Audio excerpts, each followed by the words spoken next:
नमस्कार दोस्तों बड़ा अजीब लगता है कि जब हम एआई के आने वाले ख़तरों के मद्देनज़र भी हम लोग बहुत सारी बातों को फिर भी याद रखते हैं। अब मैं आज जो बात कर रहा हूँ वो उस शख्स के बारे में है जिसे हमने उपन्यास सम्राट भी कहा।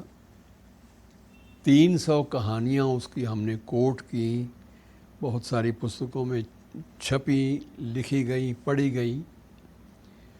और इसके अलावा भी उनका जो साहित्य है जिसमें उनके पत्र हैं जो लिखे गए दया निगम, मुंशी दया निगम के नाम या अन्य दोस्तों के नाम, वो सारे के सारे पत्र भी हिंदी साहित्य की अनुपम धरोहर हैं।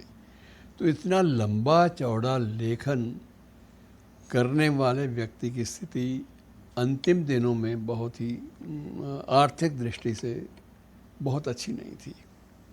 अब कुछ लोग इस बात का विरोध अब कर रहे हैं कि नहीं प्रेमचंद जी तो संपन्न थे। संपन्नता नाम की कोई चीज़ उस शख्स की ज़िंदगी में थी ही नहीं, सिवाय कन्फ्लिक्ट, अंतर संघर्षों से जूझते रहना, अंतर विरोधों से जूझते रहना, और उसके बाद भी अपनी सृजनशीलता के मामले में कभी भी कोई समझौता ना करना, ये उस शख्स की सबसे बड़ी विशेषता थी।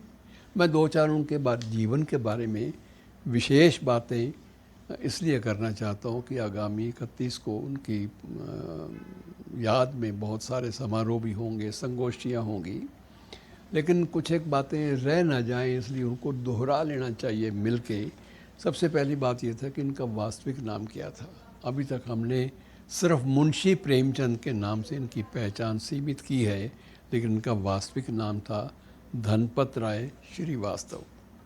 धनपत राय श्रीवास्तव, और तीसरा उनका एक और नाम भी था, वो था नवाब राय।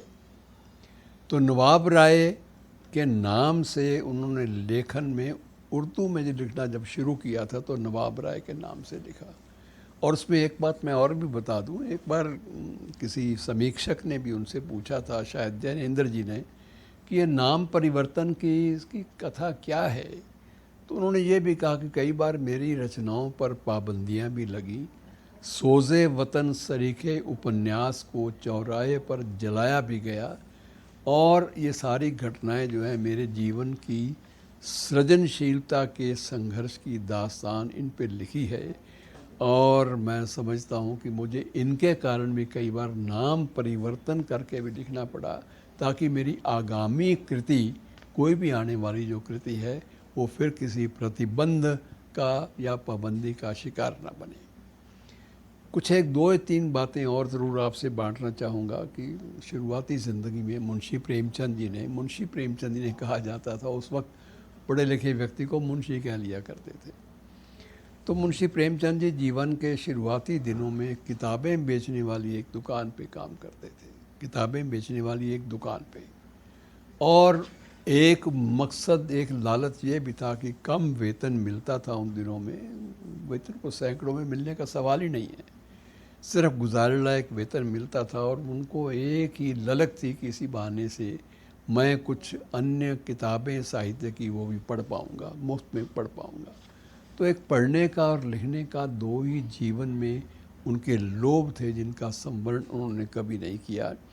और उसके बाद उन्हें मुंशी की उपाधि के बारे में भी ये कहा जाता है कि केवल सम्मानवश उन्हें मुंशी की उपाधि ये मुंशी दया नारायण निगम ने दी थी, क्योंकि उनके मित्र भी थे और उन दिनों उर्दू की पत्रिका ज़माना के संपादक भी थे। और इसके बाद की जो ज़िंदगी है वो मित्रों पूरी संघर्षों से भरी पड़ी है।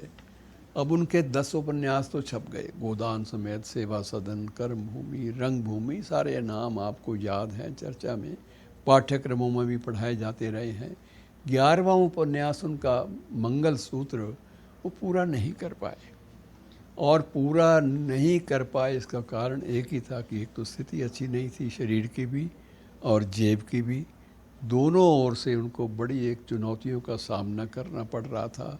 मंगल सूत्र बीच में रह गया, लेकिन अब कुछ लोग ये प्रयास भी कर रहे हैं कि एआई के माध्यम से उस अधूरे उपन्यास को पूरा कर लिया जाए, क्योंकि बहुत सारी कृतियाँ एआई के माध्यम से भी आ रही हैं सामने, लेकिन इसमें यह होगा कि जो मंगलसूत्र का जो पहला भाग है एआई उसमें कोई संशोधन नहीं करेगा, उसी की मूल बिंदुओं पर आधारित उस कथानक को आगे बढ़ाने के लिए कुछ लोग एआई के विशेषज्ञ बड़ी बचकर, ताकि मुंशी प्रेमचंद के बारे में कुछ भी करना वो आसान नहीं है, बचते हुए उनकी प्रतिष्ठा को ध्यान में रखते हुए उस अधूरे उपन्यास को पूरा करने का प्रयास हो रहा है। चलिए, अच्छी बात है, इस बात का भी स्वागत किया जाना चाहिए और उम्मीद रखनी चाहिए कि एआई के जो विशेषज्ञ हैं जो इस मंगल सूत्र को पूरा करेंगे वे इसकी मूल भावना से कोई छेड़छाड़ नहीं करेंगे। धन्यवाद दोस्तों।